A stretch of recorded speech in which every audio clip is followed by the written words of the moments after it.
guys, Jerome here from the Bonsai Supply, and in today's video I'm going to show you how you can improve or create a really cool root spread just like this one here. So that root spread, that waxy spread that you see, some people call it like a pancake. I refer to it like as a waxy spread because it looks like wax is spreading. Now that root spread is very desired in the bonsai world, and it really shows that the tree it shows that it has age to it, or that it has been in training for a longer time, and just overall it looks very, very appealing. And by the way, this root spread occurs in nature as well. If you look around, you can see very quickly that trees all over the place, they create naturally that really wide root spread. And some species that are really good for this technique are really deciduous trees. Deciduous trees are probably the best on the very top of that list when it comes to creating a nice root spread. And some of those species are maples, of course, Japanese tridents, we have crepe myrtles, we have American elms, Japanese elms. Really all deciduous trees, hackberries, they make such a fantastic root spread. And also if you're in a tropical world, you can apply that same technique to like ficuses, desert roses, sea hibiscus, premnas, whatever you have, you can apply the same technique to that we're going to apply today. Now this technique really applies to pretty much all species today. There's probably a few that I would stay away from trying this, such as pines and junipers, and probably most conifers in general. I would stay away, or I would do a much more gradual process over many, many years. So here's what we need today in order to improve or to create a root spread. So number one, we need to have a shallow pot. This is very, very important, because if the roots cannot grow down, they have to grow horizontally, and that's what creates that nice root spread. So we need to have a shallow pot where the roots can grow, and the pot should also be fairly large. So as you can see, this pot is fairly large compared to the tree itself. Now the tree that we have here is a New Zealand Japanese maple. It is a very, very quick grower. The leaves are about, I would say, are on the medium to larger size, but you can reduce these down the line. And this tree was actually dug up out of the ground, I want to say about 2 years ago, and it had pretty much no roots in here. So I put it into a deeper pot first just to see if it would survive from collecting this tree, and as you can see, it's coming back really nicely, and it has grown a lot in just 1 year. As you can see, the tree is starting to wake up, which is the ideal time to go ahead and do this procedure. Wait for the tree to wake up, bud, and almost push out the leaves. That's the perfect time to do this type of procedure on deciduous trees and temperate trees in general. Tropical trees, as always, are being worked on in the summertime. Now, we are also going to need some good bonsai soil, of course, and for that we chose our all-purpose bonsai soil. Because we want to have that nice root spread, we need to have soil that gives us that nice root spread. With black soil, like dirt, you cannot achieve that nice root spread very easily because the black soil doesn't allow for any air to come into the soil and aerate the roots, where this soil, because of the pumice and the lava rock, will aerate the roots, and air gives us a ton of roots. And so this is once again the ideal soil that we want to use for this project. We also need a drill, which we are going to use to drill holes at the bottom of the tray. So now the first thing that we're going to do here is actually take this tree out of the pot, and we're going to assess the roots that we have. So I also want to stress and make sure that you understand that this root spread does not happen overnight. We have to prepare the tree today in order to achieve this root spread down the line. So we're talking many, many years down the line. But we have to set it up today for success.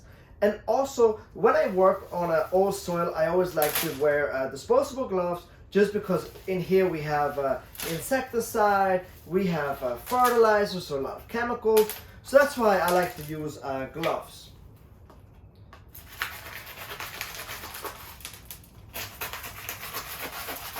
So this tree should pop out very easily, since it's only been in here for a couple of years. So I'm actually going to go ahead and wash all the soil out so that we can have a better look at the roots. Alright, so now that we washed out all of the soil that was in here, which was obviously, of course, also our good bonsai soil, you can see now here that this tree has a ton of roots. And mind you, when I potted this tree, and I believe I said at the beginning it was 2 years ago, but it's actually only 1 year ago. And so as you can see, this tree has pushed out a lot of really healthy roots in just under a year, which is really impressive. And so another thing that I want to show you here is this tile at the bottom. So when I potted this tree, since it had no roots, there was no really good way to tie this tree down. So I just took a drill and I took a floor tile, like from the bathroom. Well, not from my bathroom, I got one. Mari would kill me if I just started to uninstall bathroom tiles. I took a screw and I just drilled it through the trunk so that the tree would have something to hold on to, right? So now what that does is a couple of things. Number one, since this tile is wide, it will prevent the tree from falling over, and it also gives me a section to tie this tree into the pot better, like to anchor it down, versus having to attach like guide wires or something like that to hold the tree in place. This tile is really good, so it helps for the tree to stay in place, but also the tile also helps if you do not have a shallow pot like this. You can also use a deeper pot, and you can attach this tile where the roots will first spread over the tile, like you can see here. The roots are spreading over the tile, and then they go down into the soil. So as you can see, I just drilled a hole through the tile and put a deck screw through the tile into the tree, and now these are inseparable. So now, as you can see here, the roots are starting to spread over this tile before they get down into the soil, which will help me create that nice root spread.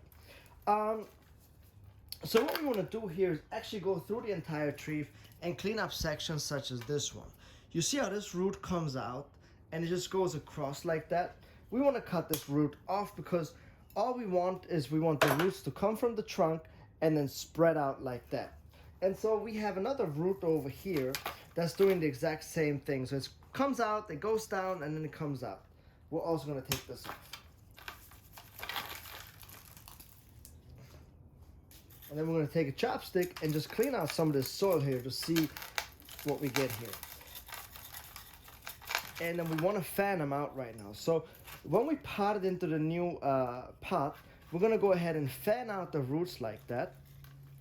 Fill it in with fresh soil. And then as they continue to grow, they will start to fuse together. And then that's what's going to give us that nice spread. So this front looks a lot more appealing because we have, looks like that nice spread is already in the making. But then over here it is too long. However, in here, this acted kind of like as a ground layer. You can see all of these roots are pushing out already. So this is perfect because as they start to thicken, they will start to basically do that, right? They start to fuse, and then this is exactly the result on this side. It will fill in that space and then create that waxy spread. All right, so as you can see, after just 1 year, I have so many roots and they are already all going into the right direction. So if you have almost no roots or very little, you can just install a tile. And if you have a ton of roots and you don't really know how to approach the tree, just repot it into a shallow pot and wait a few years for the roots to grow out. And then you can comb out all of the soil and then place the roots more strategically. So this pot doesn't have any drainage holes, but on the back here we have marks of where the drainage holes should be. So we're going to drill these out. Alright, so I put some wires through that we're going to use to tie the tree into the pot and prevent it from moving too much. And now what I generally like to do first is actually go ahead and put in a fine layer of soil at the bottom. However, here we don't actually have to do that because we want to have the tree potted right on the ground. So that's very important here. So let's set this up for success here. And then some of these long roots, we can just cut these back. Alright, so you see this section here of the tile? This is where we can tie the tree down. So this would be perfect for this section.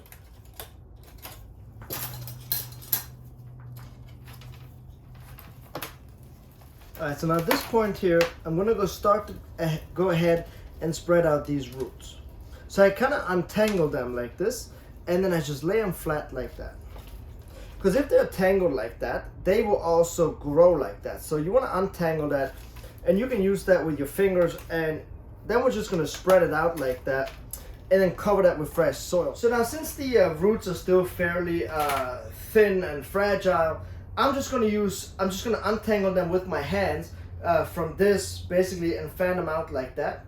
Fill them in with good bonsai soil, and then in about 2 years, I also want to wait a few years in between this process so that the roots can thicken up. In about 2 years or so, when the roots have thickened up a little more, I'm going to go ahead and use nails or pins, and I'm actually going to place the thicker roots exactly how I want. And of course, I'm going to take you along for that ride. So now I'm going to go ahead and fill in the pot with good bonsai soil.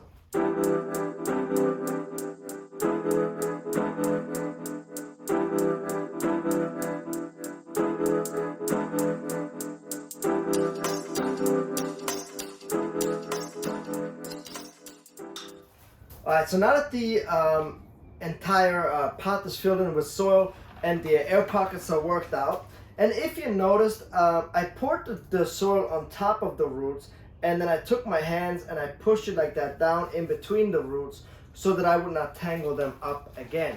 So now, one thing that's also quite important is when you do this technique, you want to make sure that you choose the pot that you want the roots to end up in as shape. Let me elaborate on that. So if you want a perfectly round, all the way even spread, make sure that you choose like a square or a round pot so that the roots can evenly grow. My goal on this tree is a little different. I do want it to have much longer I want the root spread to be much longer than actually wider. That's why I chose a narrow but longer pot, because the roots will grow into that direction and fill out that pot. So therefore, keep that in mind when you choose a pot. I'm using the soil all the way to the top here. I'm making a little mound here because I want to have more roots come out from these areas here, from these areas up here. And if not enough roots come out from these areas, I can always use some moss in the future and cover this section, which will produce more roots as well. So now I'm going to go ahead and water this tree, keep it inside my greenhouse on the ground where it doesn't dip below freezing temperatures anymore. And actually this is very important just because I want to create that root spread. This tree is in a different stage of training. We're trying to get that root spread work. So these branches here on the tree are kind of unnecessary at this point, so therefore I'm just going to take them off. And now the reason why they are kind of unnecessary at this stage in training is because I want to thicken up the trunk and I want to thicken up the roots, of course. And so the branches, I want to have them more delicate and fine at the very end so I can start to grow these much later. In the meantime, I just want to have one branch here, which is a sacrifice branch, and this one is actually also really important to create that root spread, because the taller this one gets and the heavier it gets and the more it starts to sway in the wind, the more this bottom here automatically has to thicken up, because it needs to thicken up to support that growth on top. And so that's why we also put it into a shallow pot. The shallower the pot is, the wider the root spread has to spread in order to once again support that and not topple over. And these two things together is what helps us create a really nice root spread very fast. And also, I don't really want to have to cut off these branches here once they get thicker, because they will get a lot thicker. And that will then produce scars down the line as well. And right now, this trunk does not have any scars, so that's perfect for me. Alright, so then we're gonna seal these cuts here with cut paste. And so this tree obviously is not gonna be kept in my display area for people to see. This tree, I'm gonna hide it somewhere out of sight. I'm going to make sure that it gets water. Most likely it'll get water from an automated sprinkler system, so I don't have to worry about it too much. I'll check on the tree probably once a week just to make sure everything is still good. I'll fertilize it, I'll treat it for insects, But this section in here, I will keep bare and just have growth up there, because I want to have this section here clear so that I can see how the trunk thickens up. And I don't need anything in here, because branches in here will create scars that I do not need. And first I just want to develop the trunk. The branches growing is very quick and very easy. So if you do have any more questions, please comment below, let me know, I'll gladly answer these for you. Make sure that you subscribe to our YouTube channel, and I will catch you guys next time.